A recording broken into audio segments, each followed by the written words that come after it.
이 소리가 있나이다 라는 제목으로 하나님의 말씀을 살펴보겠습니다.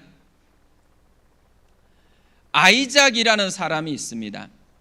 나이지리아의 평범한 경호원입니다.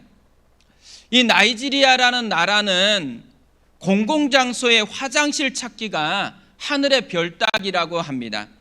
그러다 보니까 모든 곳이 화장실이 되어버린대요. 그래서 보건, 위생뿐만 아니라 도시의 먹거리에도 심각한 영향을 끼친다고 합니다. 이런 나이지리아에서 어느 날 10,000여 명의 하객이 오는 결혼식 경호를 맡게 되었습니다. 경호 계획을 세우는데 그곳에 화장실이 2개밖에 없는 것입니다. 10,000명이 오는데, 그래서 직접 18개의 이동식 화장실을 만들어서 설치를 했다고 합니다. 그러면서 깨닫게 된 게 있었대요. 이거야말로 나이지리아의 화장실이 부족해서 생기는 전 사회적인 문제를 해결할 만한 잠재력이 있다라는 생각이 들었습니다. 그래서 뒤에 프랜차이즈 이동식 화장실 모델을 만들어서 여성 과부들하고 길거리에 내몰린 청년들에게 영업권을 나누어 주었습니다.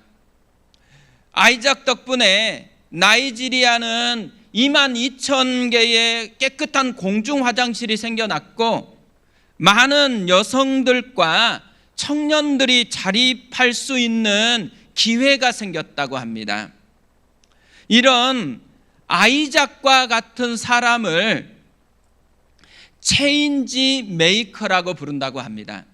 말 그대로 변화를 만들어내는 사람이라는 의미죠. 우리가 가을 특별 새벽 부흥회에서 엘리야를 살펴보았습니다. 그런데 이 엘리야를 종합해 보면 엘리야가 딱 체인지 메이커라는 생각이 들었습니다. 죄악의 땅에 하늘이 닫히게 만듭니다. 3년 반 동안 비와 이슬이 내리지 못하게 만들었습니다. 또 이번에는 기근의 고통이 가득한 이 땅에 하늘의 문을 열게 했습니다. 큰 비가 내리게 만들었습니다. 그것뿐만 아니라요, 엘리야는 더 중요하고 큰 일을 행하였습니다. 이스라엘 백성의 마음을 변화시킨 것입니다. 머뭇머뭇거리던 이스라엘 백성들이 여호와 그는 하나님이시다, 여호와 그는 하나님이시다라고 찬양하게 만들어버린 것입니다. 엘리야가 이렇게 체인지 메이커였다라는 것을 우리가 엘리야를 살펴보면서 발견하게 됐습니다. 고린도후서 5장 17절에서는 이렇게 말씀을 합니다. 그런즉 누구든지 그리스도 안에 있으면 새로운 피조물이라, 이전 것은 지나갔으니 보라 새 것이 되었도다. 누구든지 예수님을 만나면은 새로운 피조물로 변화가 된대요. 이전 것은 지나가고 새 삶, 새 것이 되어진다고 말씀합니다. 예수님은 병든 자를 고쳐주셨습니다. 예수님은 마음이 상한 자를 회복시켜 주셨습니다. 죄인들을 친구로 여겨주셨습니다. 어떤 면에서는 예수님이 이 시대뿐만 아니라 모든 것에 최고의 체인지 메이커였다라는 거죠. 이런 예수님께서 사람을 낚는 어부가 되라고 제자를 부르셨습니다. 그리고 땅끝까지 가서 예수의 증인 되라고 파송을 했습니다. 한마디로 얘기하면 체인지 메이커가 되라는 거죠. 모든 그리스도인은 체인지 메이커로 부름받았습니다. 우리도 체인지 메이커로 부름받은 사람이고 체인지 메이커로 파송을 받은 사람들입니다. 그럼 우리가 어떻게 하면 이 체인지 메이커의 사명을 잘 감당할 수가 있을까요? 오늘 말씀을 보면서 엘리야는 어떻게 체인지 메이커의 삶이 가능했는지를 발견하게 되어집니다. 기도하는 것으로 이 체인지 메이커의 삶을 감당하고 있다라는 거죠. 저는 이 엘리야의 이야기를 살펴보다가 엘리야는 문제만 생기면 꼭 하는 일이 있다라는 것을 발견하게 됐습니다. 문제를 바로 기도와 연결시키는 것입니다. 신기하게 그러면은 하나님께서 변화를 만들어 주신다라는 거죠. 과부의 아들이 죽었습니다. 아들을 데리고 가서 자기 침상에 누이고 여호와께 간절하게 부르짖습니다. 열왕기상 17장 20절입니다. 여호와께 부르짖어 이르되 내 하나님 여호와여, 주께서 또 내 우구하는 집 과부에게 재앙을 내려서 그 아들이 죽게 하셨나이까 하고 간절하게 기도하자 하나님께서 이 아들을 살려주셨습니다. 갈멜살 영적 전투 현장에서 무너진 여호와의 제단을 수축하고 간절하게 기도합니다. 열왕기상 18장 37절입니다. 여호와여, 내게 응답하옵소서, 내게 응답하옵소서. 이 백성에게 주 여호와는 하나님이신 것과 주는 그들의 마음을 되돌이키심을 알게 하옵소서 하매, 그러자 하나님께서 여호와의 불로 응답해 주십니다. 오늘 말씀도 마찬가지죠. 3년 반 동안 기근에 찌들어 있었습니다. 42절에 이렇게 되어 있습니다. 아합이 먹고 마시러 올라가니라. 엘리야가 갈멜산 꼭대기로 올라가서 땅에 꿇어 엎드려 그의 얼굴을 무릎 사이에 넣고, 오늘 이들이 문제 앞에 있는데 두 사람이 있는 거예요. 아합 왕과 엘리야입니다. 누가 체인지 메이커가 되는 것이 더 바르다고 생각하세요? 엄밀하게 따지면 왕이 이 역할을 해야 되겠죠. 자기 백성을 돌볼 책임이 왕에게 있잖아요. 그런데 아합 왕은 올라가서 먹고 마셔요. 엘리야는 올라가서 간절하게 기도를 하는 것입니다. 이 모습을 보면 발견하게 되는 게 있습니다. 타이틀이나 직분이 문제를 해결하는 것은 아니라는 거예요. 기도하는 사람이 문제를 해결한다라는 거죠. 타이틀 능력 아닙니다. 직분이 능력 아니에요. 경험이 능력이 아니라는 거예요. 기도하는 것이 능력이라는 것을 우리에게 보여주는 거죠. 우리가 우리의 삶을 이렇게 살펴보면요, 아무리 봐도 문제없는 인생은 한 명도 없는 것 같습니다. 그런데 문제가 생기면 염려하는 사람이 많아요. 문제가 생겨지면 원망하고 불평하는 사람이 굉장히 많습니다. 왜 그럴까요? 문제를 연약한 나에게 연결시키기 때문에 그런 거죠. 반면에 엘리야는요, 문제가 생기니까 기도로 했습니다. 엘리야도 분명히 우리와 똑같은 사람이잖아요. 연약한 사람인데, 그런데 엘리야는 기도로 문제를 연약한 자신이 아니고 전능하신 하나님께 연결시키고 있는 것입니다. 오늘 말씀을 살펴보면요, 엄밀하게 따져보면 엘리야가 문제를 직접 해결하는 해결사는 아닙니다.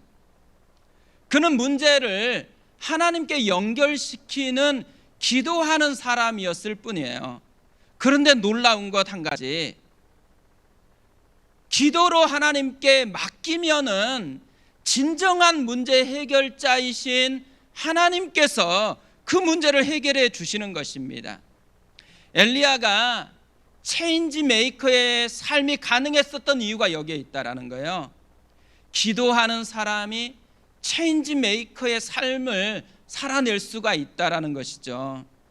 우리도 그랬으면 좋겠어요. 우리에게도 문제가 다가오면 우리가 아합왕처럼 살지 않고 엘리야처럼 반응했으면 좋겠습니다. 문제를 하나님께 기도로 연결시켜 드리는 것입니다. 문제가 생길 때마다 연약한 내 한계에다가 자꾸 연결시키지 않고 전능하신 하나님을 바라보는 거예요. 전능하신 하나님께 연결시켜 드리는 것입니다. 그러면 하나님께서 내 문제를 맡아서 해결해 가시는 은혜를 우리가 맛보게 되어진다라는 것이죠. 그래서 우리의 삶도 체인지 메이커의 삶이 가능하게 되어진다라는 거죠. 저는 오늘 말씀을 보면서요, 이런 체인지 메이커가 가능하게 했었던 엘리야의 기도가 굉장히 우리가 본받았으면 하는 것들이 많다라는 생각이 들었습니다. 그래서 오늘은 엘리야에게 좀 기도 레슨을 받는 시간이 됐으면 좋겠습니다. 엘리야에게 배우고 싶은 첫 번째 기도 레슨이 뭐냐면 빅픽처로 기도를 시작하라는 것입니다. 엘리야의 기도를 보면 독특한 점들이 많습니다. 일단은 기도를 시작하는 점이 다릅니다. 41절과 42절을 보세요. 엘리야가 아합에게 이르되 올라가서 먹고 마시소서, 큰 비 소리가 있나이다. 아합이 먹고 마시러 올라가니라. 엘리야가 갈멜산 꼭대기로 올라가서 땅에 꿇어 엎드려 그의 얼굴을 무릎 사이에 넣고, 엘리야는 기도하기 전이거든요. 그런데 아합 왕에게 먼저 선포를 해요. 큰 비 소리가 있나이다. 3년 반 동안 비가 안 내렸습니다. 지금도 하늘은 여전히 구름 한 점 없는 마른 하늘이에요. 아직 기도를 시작한 것도 아니잖아요. 그런데 선포해요. 큰 비 소리가 있나이다. 그것도 왕에게 선포하는 거예요. 그것뿐 아니에요. 엘리야는 기도한 후에도 좀 독특해요. 44절을 보세요. 7번째 이르러서는 그가 말하되 바다에서 사람의 손만한 작은 구름이 일어나나이다. 이르되 올라가 아합에게 말하기를 비에 막히지 아니하도록 마차를 갖추고 내려가소서 하라 하니라. 기도하니까 바다에서 사람의 손만한 작은 구름이 일어났어요. 그러자 아합 왕에게 다시 선포하라고 합니다. 비에 막히지 아니하도록 마차를 타고 빨리 내려가라는 거예요. 여전히 손바닥만한 작은 구름이에요. 그런데 큰 비가 내릴 것이니까 내려가라는 것이에요. 누가 보면요, 완전 또라이예요. 완전 미친 것 같잖아요. 그런데 당당한 거예요. 누군가 당당하다라는 것은 뭔가 근거를 가지고 있는 거잖아요. 엘리야는 이 당당함의 근거가 어디에 있었을까요? 보장된 하나님의 말씀에 있었습니다. 열왕기상 18장 1절은 이렇게 말씀합니다. 많은 날이 지나고 제3년에 여호와의 말씀이 엘리야에게 임하여 이르시되 너는 가서 아합에게 보이라. 내가 비를 지면에 내리리라. 하나님은 엘리야가 아합 왕을 만나기 전에 이미 비가 지면에 내리리라고 말씀하셨어요. 엘리야가 마른 하늘인데 큰 빗소리를 들었잖아요. 이 큰 빗소리는 뭘 의미하겠어요? 이미 약속하신 하나님의 말씀에서 들리는 소리입니다. 엘리야가 작은 손바닥만한 구름에서 큰 비를 보았어요. 이 큰 비는 어디에서 본 거예요? 눈에 보이는 것이 아니고 약속하신 하나님의 말씀에서 본 거죠. 약속하신 대로 행하실 크신 신실하신 하나님이 큰 비로 보이기 시작한 것입니다. 엘리야는 지금요, 모든 시선이 하나님께 향하고 있다라는 거예요. 자신은 지금 여전히 연약해요. 그런데 모든 것을 준비하시고 모든 것을 이루시는 크신 하나님에게 압도되어 있습니다. 약속을 신실하게 지키시는 하나님만 바라보고 있는 거죠. 결국 엘리야가 본 게 뭐예요? 빅픽처입니다. 현재 상황에만 갇힌 스몰 픽처를 보는 것이 아니라 모든 것을 준비하시고 모든 것을 이루시는 하나님이 그리시는 빅픽처를 보고 있는 것이죠. 그래서 현실에 함몰되지 않고 당당하게 선포하는 것입니다. 이렇게 엘리야는 우리와는 좀 기도의 시작점이 달라요. 기근이 심해서 너무 고통스럽기 때문에 기도를 시작한 게 아니잖아요. 필요가 있기 때문에 기도를 시작한 게 아니에요.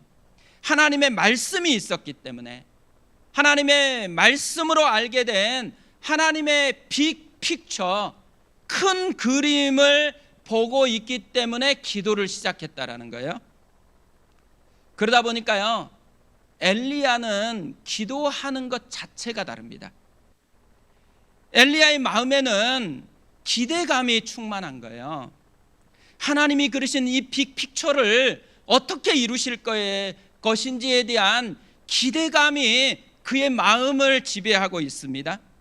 그래서 당당하게 마른 하늘인데도 큰 비의 소리가 있다고 선포하고, 손바닥만한 구름인데도 큰 비가 내릴 것이라고 당당하게 선포하고 있는 것이죠.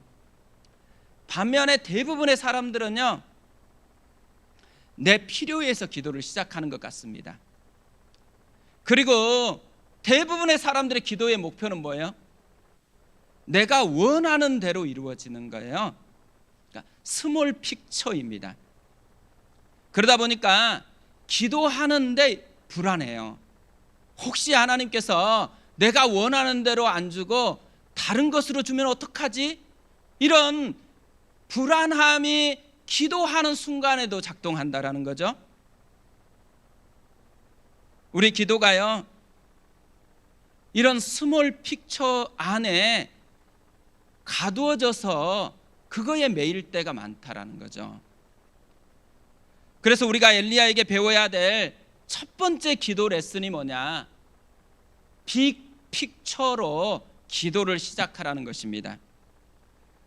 비록 우리가 스몰 픽처로 기도를 시작할 수 있잖아요. 그러면은 기도하면서 빅픽처로 이동을 하라는 것이에요. 제가 목사다 보니까요, 기도 부탁을 참 많이 받습니다. 생각해 보니까 제가 받은 기도 제목을 두 종류로 나눌 수 있다라는 생각이 들었어요. 하나는 현재 당면한 필요를 구하는 것입니다. 몸이 아프면 낫게 해달라고 기도 부탁을 합니다. 그런데 가끔 다르게 기도를 부탁하는 분이 계세요. 현재 필요와 더불어서 하나님이 주신 말씀이 있다고, 하나님이 주신 약속이 있다고 얘기하면서 이 약속이 이루어질 수 있도록 기도 부탁을 합니다. 그런데 제가 이 기도 부탁을 받으면 차이를 좀 느껴요. 약속을 붙들고 기도 부탁하시는 분들은요, 분명히 상황은 최악인 것 같거든요. 그런데 당당함이 있고 좀 단단함이 있어요. 내면에 힘이 존재하는 것을 느낍니다. 그뿐만 아니라 기도를 부탁받은 제 마음 속에서도요, 믿음이 꿈틀거리는 걸 느껴요. 상황이 이렇게 나쁜데도 하나님이 말씀을 주셨구나, 이 말씀을 주신 분이 하나님이시면 이 말씀이 어떻게 이루어질까, 이 기대감이 만들어내는 믿음이 작동하더라고요. 저도 오늘 말씀을 묵상하면서요, 제 기도 생활은 어떤가 점검을 좀 해봤어요.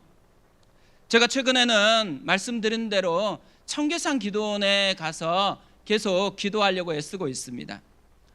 그런데 청계산 기도원에 왜 갔지 이렇게 생각해 보니까요, 답이 어렵지는 않더라고요. 필요가 있었기 때문에, 개인적인 필요, 또 교회적인 필요, 또 성도들의 여러 가지 필요가 있었기 때문에 청계산을 가게 되었더라고요. 그러니까 스몰 픽처 때문에 청계산에 올라서 기도를 시작했어요. 그런데 놀랍게도 또 너무 감사하게도 기도하다 보면 하나님이 말씀을 주세요. 또 기도하다 보면 찬양이 생각나요.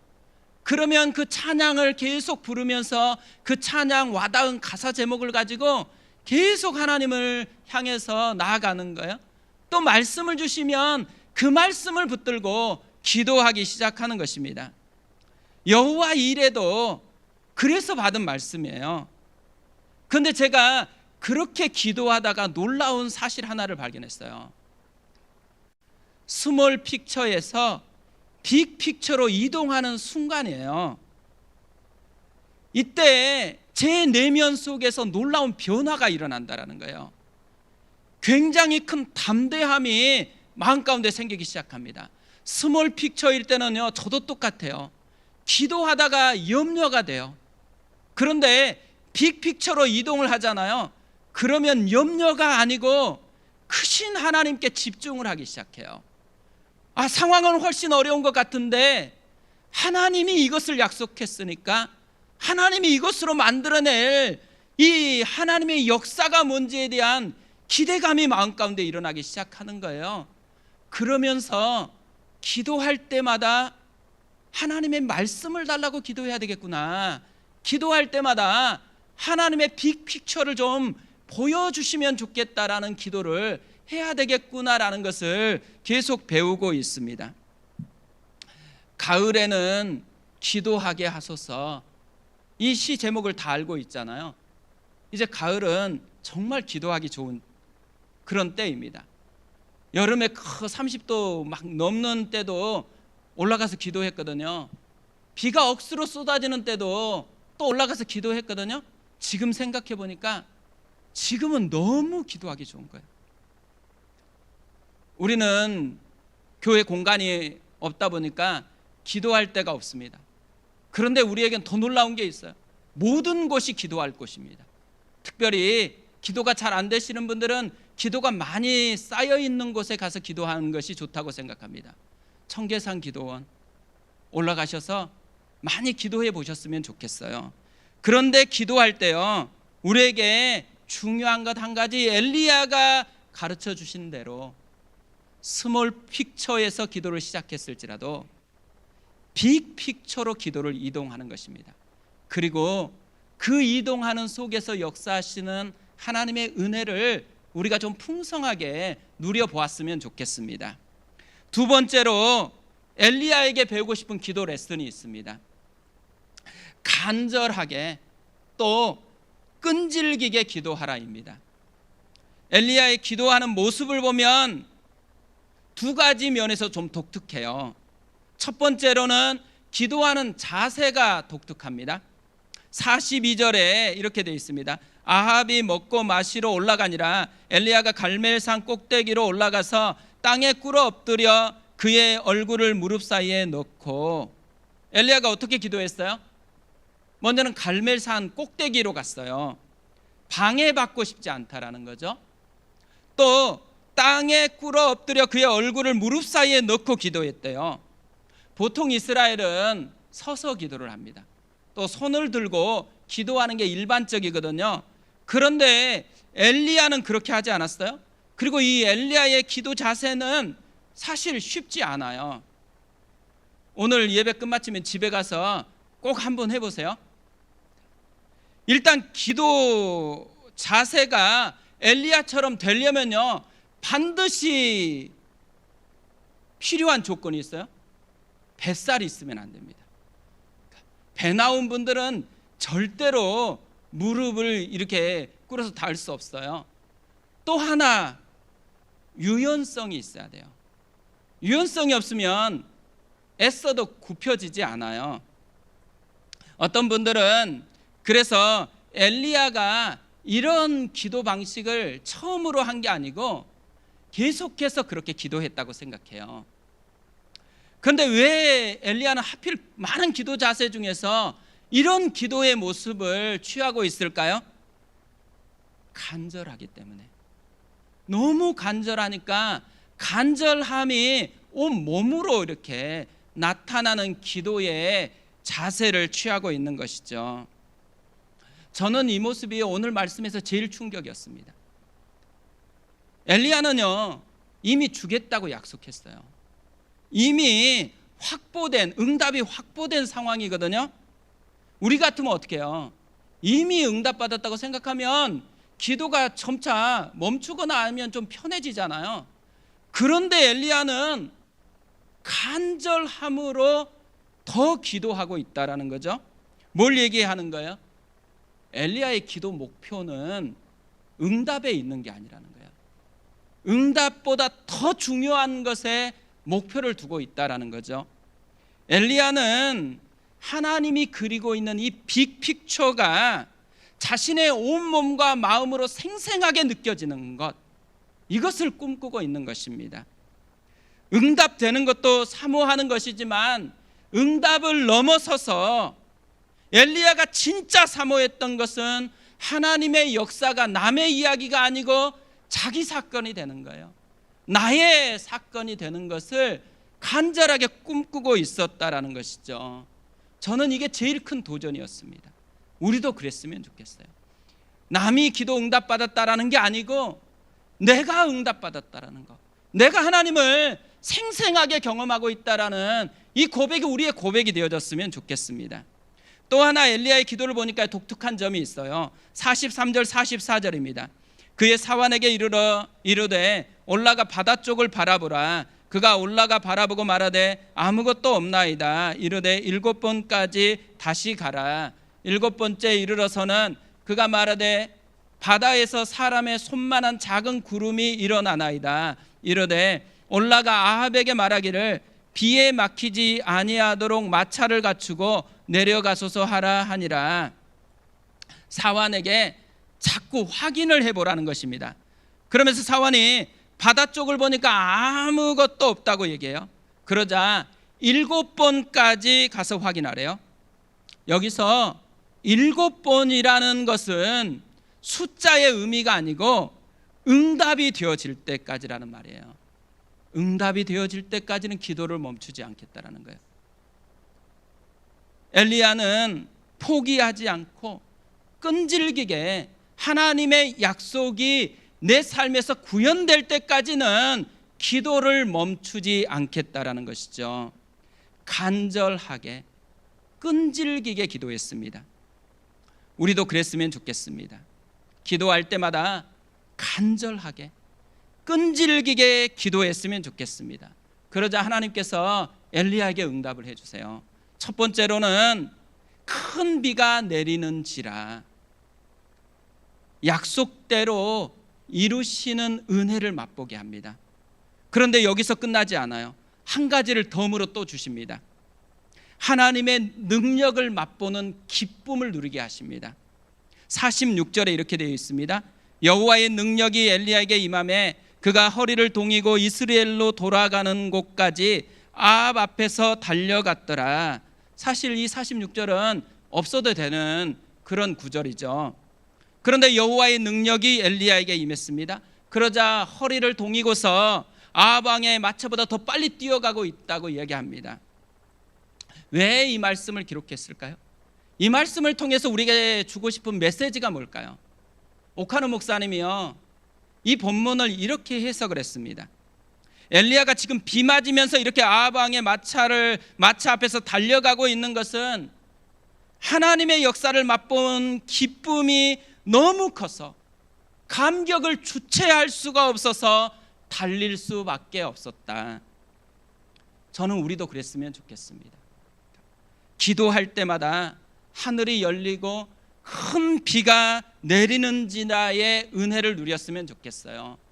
기도할 때마다 약속하는 것이 이루어지는 은혜를 맛보았으면 좋겠습니다.